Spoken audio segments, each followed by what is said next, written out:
And boom, there we go. Welcome to December 29th. 2 more days to go, and then it's going to be the end of this year, and then we get to start the next year all over again. Well, no. Hold on. I knew I should have learned how to edit. Next year, we're going to start the new year on a fresh footing, a new beginning, and hopefully a healthier year for so many of us. No matter what, 2022, we're all going to start off with something that we didn't have in 2021. A little bit more knowledge. A little bit more knowledge about a whole lot of things, right? A whole lot of things. Maybe it's a little bit more knowledge about COVID.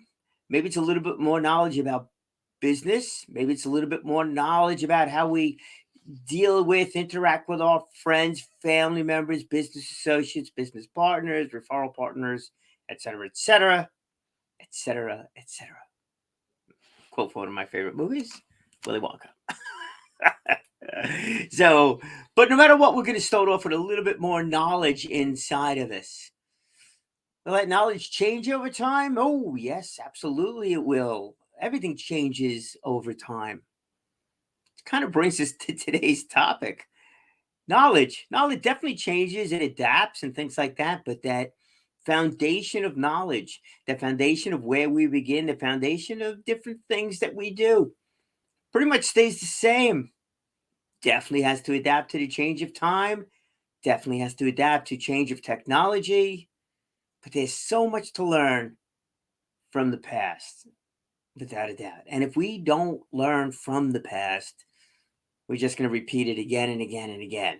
And you could take that in a number of different directions. But I do think that we can't just put the past, can't just whitewash the past and just make it like it never happened. It did happen.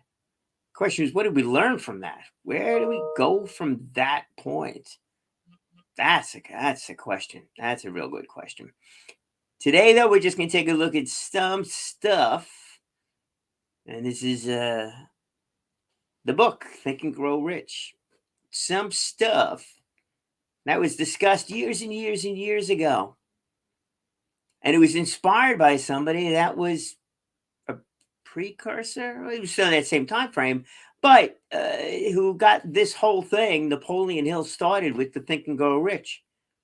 It was Andrew Carnegie. Yes, one of those robber barons and that kind of thing, which has got its own little set of problems that got created in that little world there too. But Andrew Carnegie did move this country forward, changed a whole bunch of different things. It's kind of interesting. We went from being fueled by whale oil to oil being pulled out of the ground, and who knows? Maybe the next version of this book, the next person to come up with this kind of a thing, will be talking about totally alternative energy, where we don't use whale oil anymore, do we? No, still use petroleum oil, still use oil coming out of the ground, but maybe we'll get to a point one day where it's a synthetic lubricant that's used and energy is just coming from unnatural surroundings. Nothing coming out of the ground. Maybe one day. So anyway, I wanted to read a portion of this thing. And this is the 1960 version, my friends. So there is a couple of topics in here that probably won't be totally applicable. I remember one time when I read it, talking about using the newspaper in order to do different things. Well, the newspaper, we don't do the newspaper anymore, do we? Now it's here. It's kind of funny. It's like there was a woman that told me about it with a kid, told her to go get the newspaper. It's like, what? Couldn't figure out what an actual newspaper was. Really? It's all digital. It's all online. It ain't on the. It's not on the computer. Really? Does it really exist? Man, that's reality. Man, that's not virtual reality. That's reality. Papers. Even the paper I get, it's like read it online. I don't really get the paper anymore. It's nothing like in the past. It's all about the digital world, Mr. Martinez. Good timing on that as we bring up the digital world. All right, but let me read the preface to this whole thing over here. So this is Think and Grow Rich by Napoleon Hill. It was inspired by this whole thing was inspired by Andrew Carnegie, which I'll read through over here and do that. Now I also want you to know that I opened the book and I was going to just do this with the camera on. I was just going to open a book and just read that chapter, whatever that chapter was. I opened the book, but I'm going to stick to it. I'm going to read the chapter that's there, and it's about. Well, I'll read it to you in a second. Let me go. Let me read a portion of the preface over here. Think and Grow Rich, Napoleon Hill. Again, this one came 1960. Think and Grow Rich is one of the most influential books of all time in pointing the way to personal achievement, to financial independence, and to riches of the spirit beyond measurement in money. There has never been another book like it, nor ever can be. It was inspired by Andrew Carnegie, who disclosed his formula of personal achievement to the author, Napoleon Hill, many years ago. Carnegie not only made himself a multimillionaire, but he made millionaires of more than a score of men who he taught his secret. Another 500 wealthy men revealed the source of their riches to Napoleon Hill, who has spent a lifetime of research in bringing their message to people in all walks of life who are willing to give their thoughts, ideas, and organized plans in return for riches. Thousands of persons have applied this famous philosophy of this book for their own enrichment. Its secrets are as timeless and practical as when the first edition of Think and Grow Rich was published.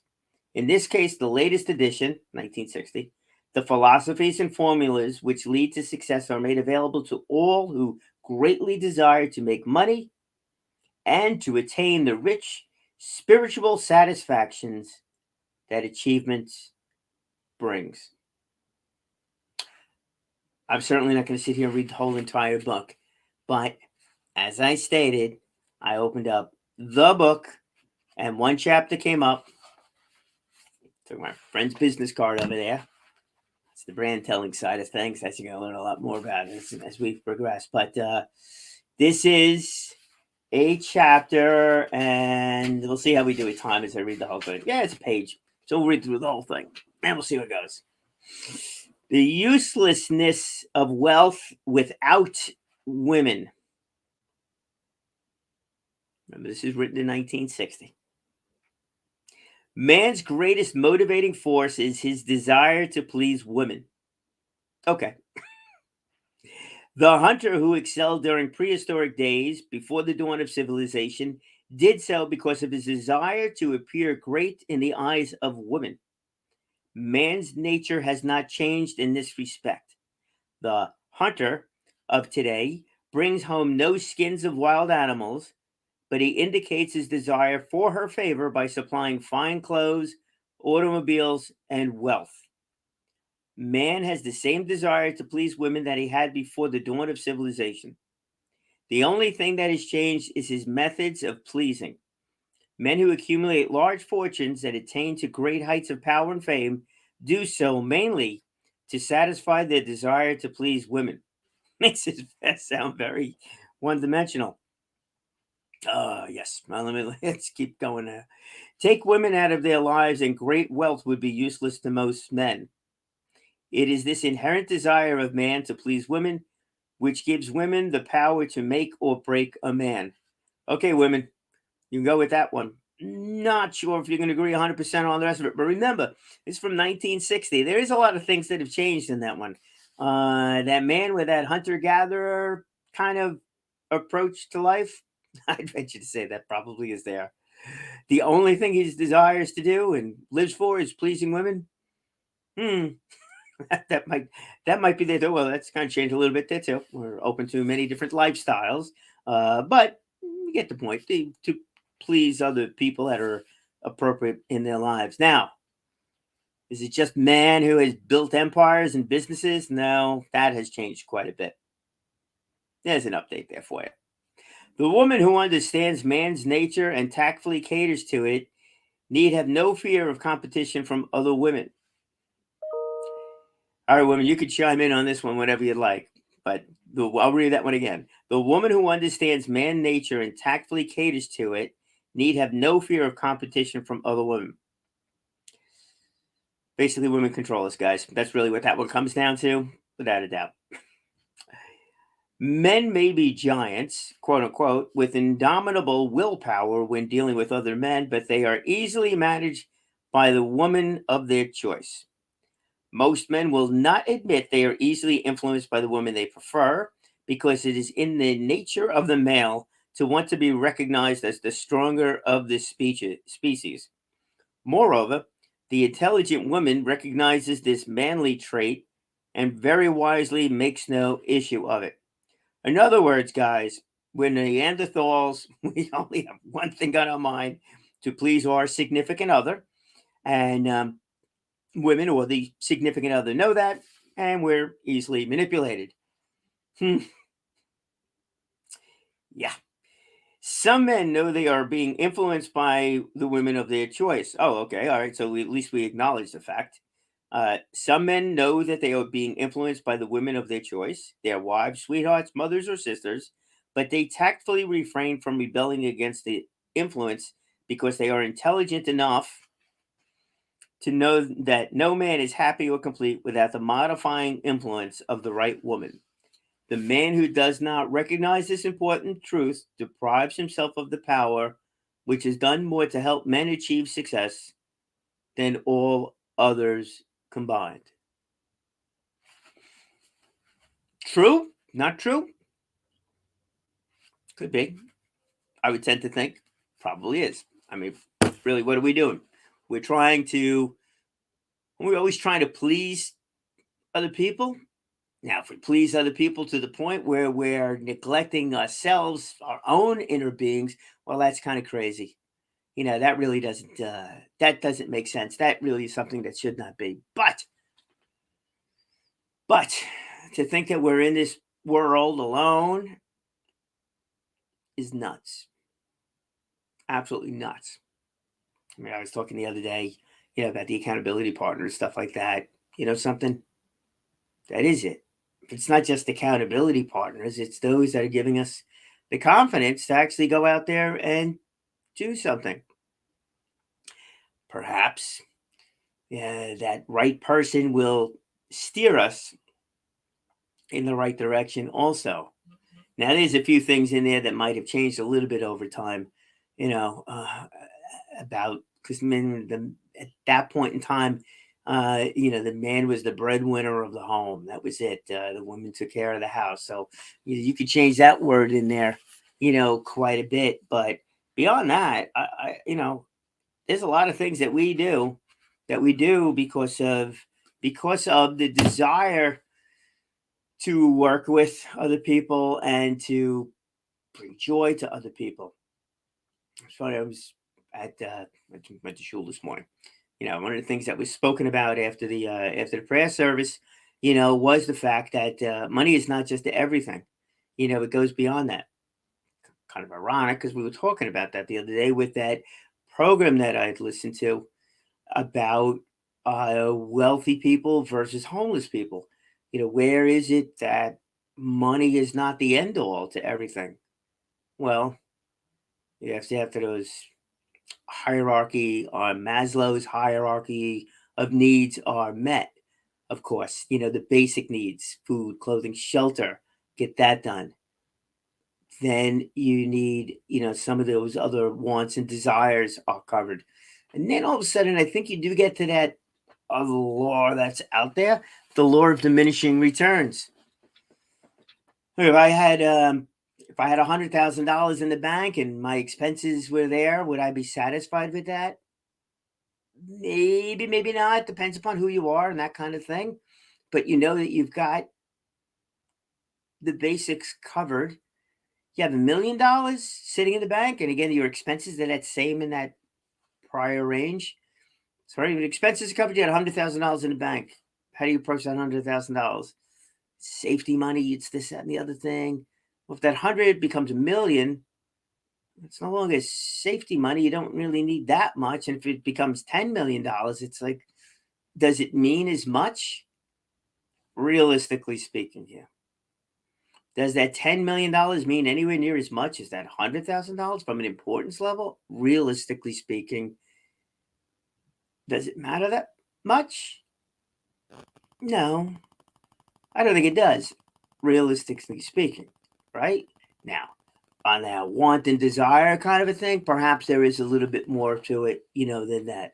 And I think this is really where that spouse comes in, significant other. Let's just go with that one. Significant other, which is what's discussed over there. I really think, really truly think that at this point in time, once that breadwinner, when the two of you, or if the two of you are working, whatever it is. So once you reach that career point in your life where it's basic necessities are met, then it's a matter of like revisiting that. And if you've done this and you've done this with your significant other in support of or working with or whatever it is, I think that's all the more meaningful. But it has to be a group effort, a couple's effort, um, whatever that is. Forget about marriage status. That doesn't really make a difference. I'm talking those that are with somebody else. That other somebody really has to be on board with whatever it is.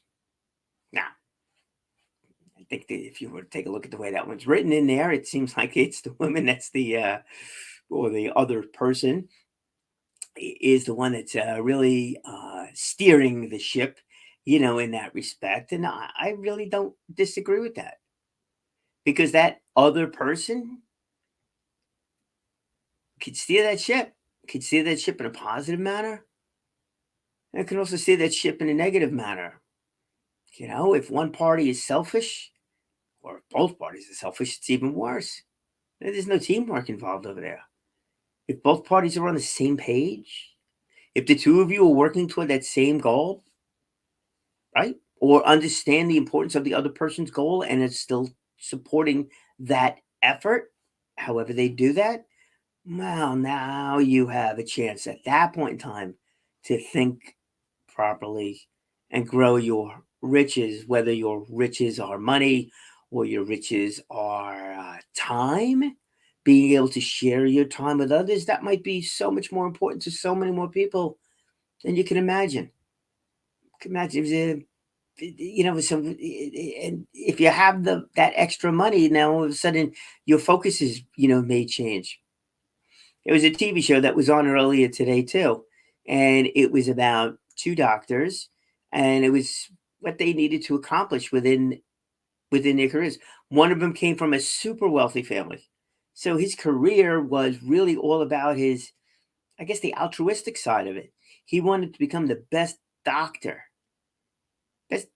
that he possibly can be, and he had no other concerns, no other financial concerns. His trust funds were there and all the rest of that stuff. So the only thing he really needed to focus on was what he wanted to focus on, and in this case was being that doctor. That's it, just doctor, being the best person he can to his patients as he goes along. The other person was really truly looking at it, being a doctor with the career aspect of it in mind. So her push was different than his push in the whole thing.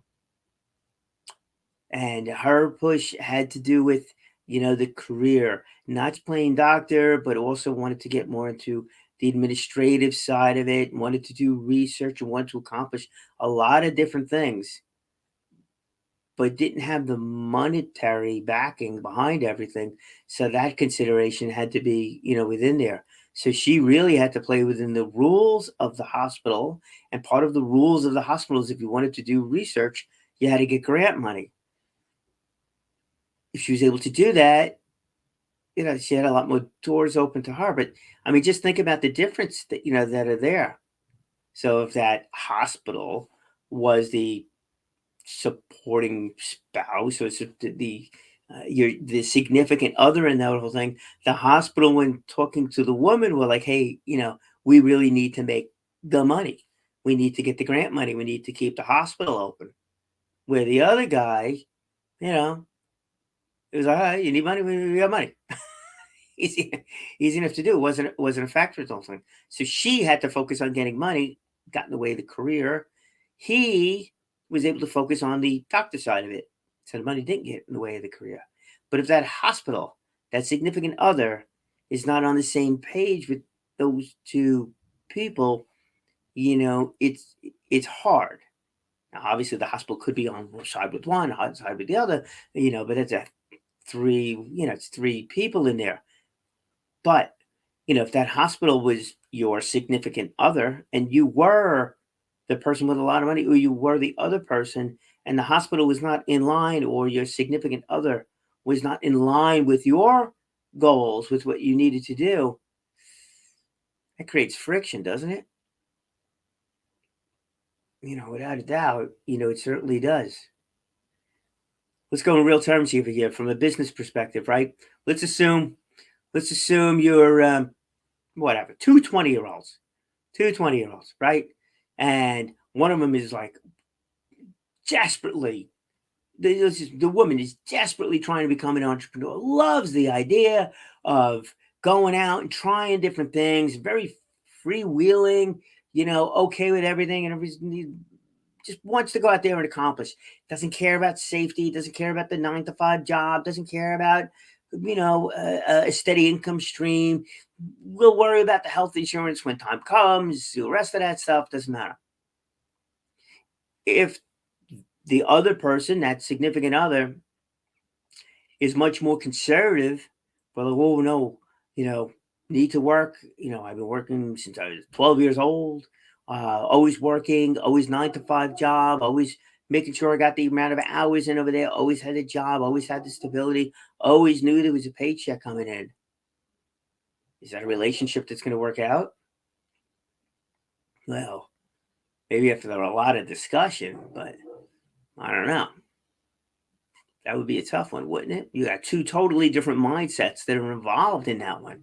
One is very entrepreneurial, and the other one is very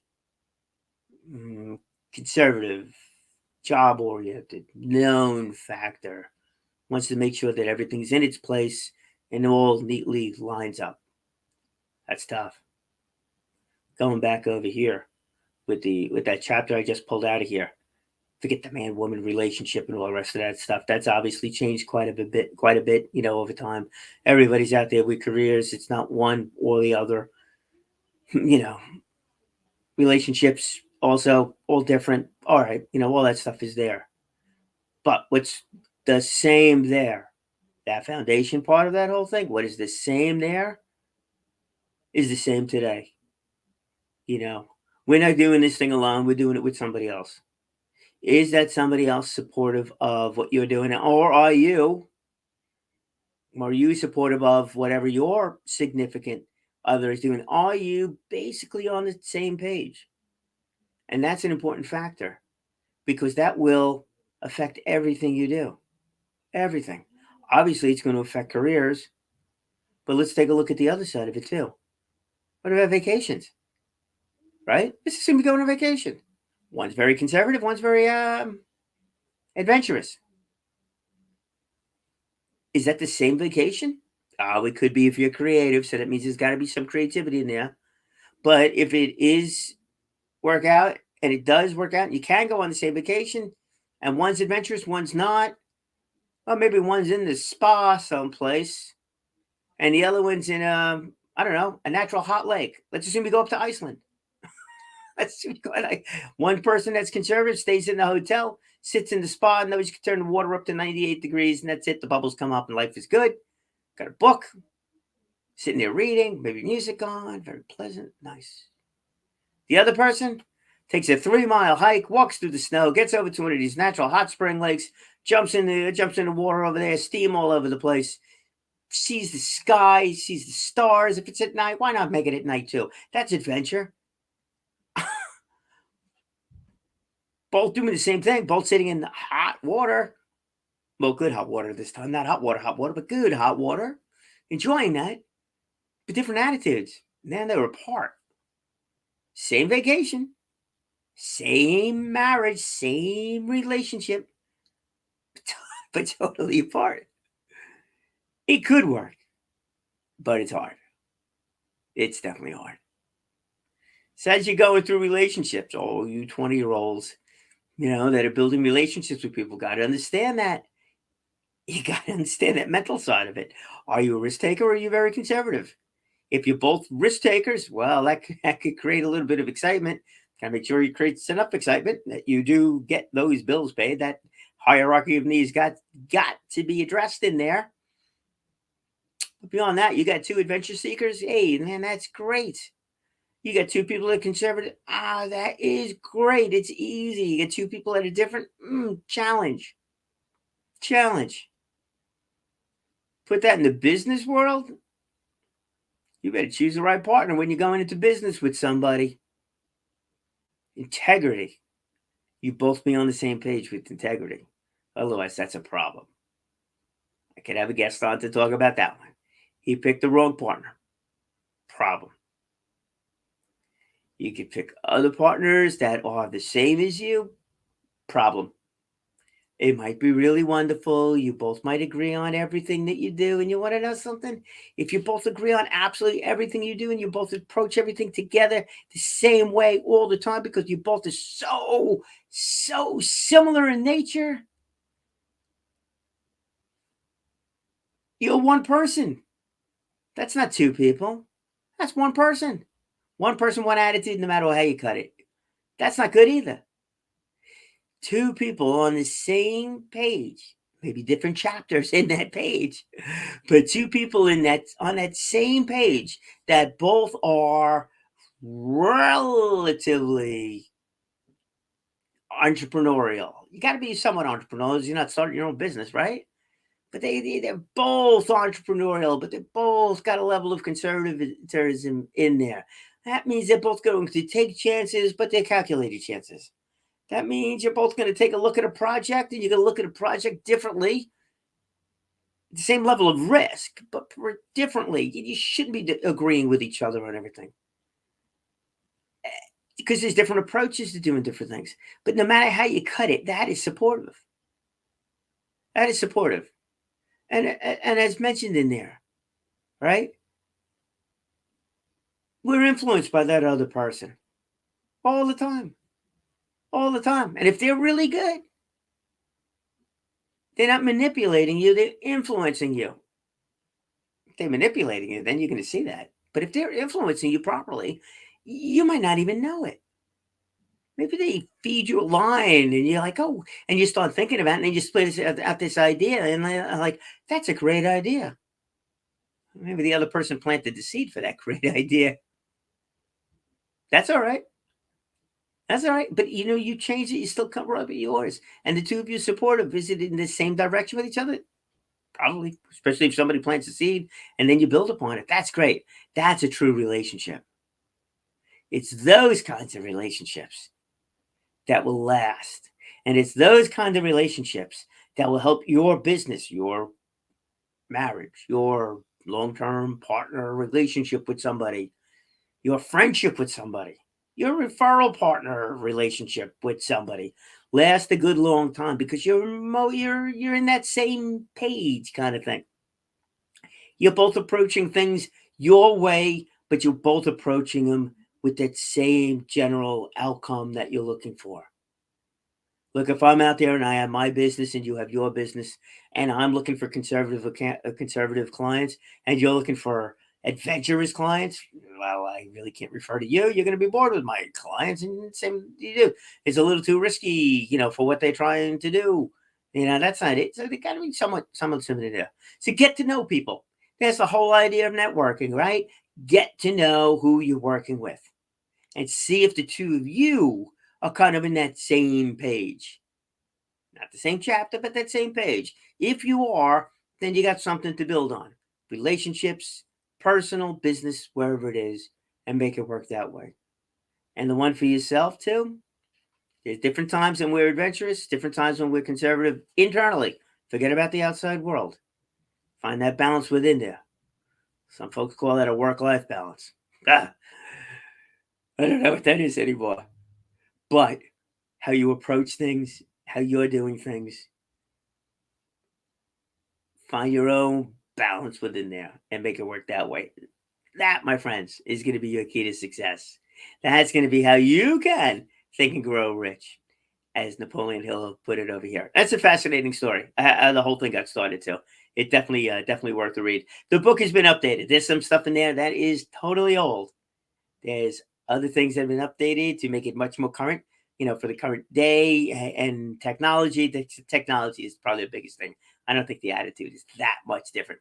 Change a few words in there, but not that much different. And remember, this book I'm reading here, this is 60, like this edition goes back 60 years, from when they put that together. It's not even the original one. New one, a little bit different. All that kind of stuff is out there too. All right, listen, have yourself an absolutely wonderful day. It is, like I said, December 29th. That would make this one Wednesday, tomorrow Thursday, then we got Friday. We'll see what we do Friday.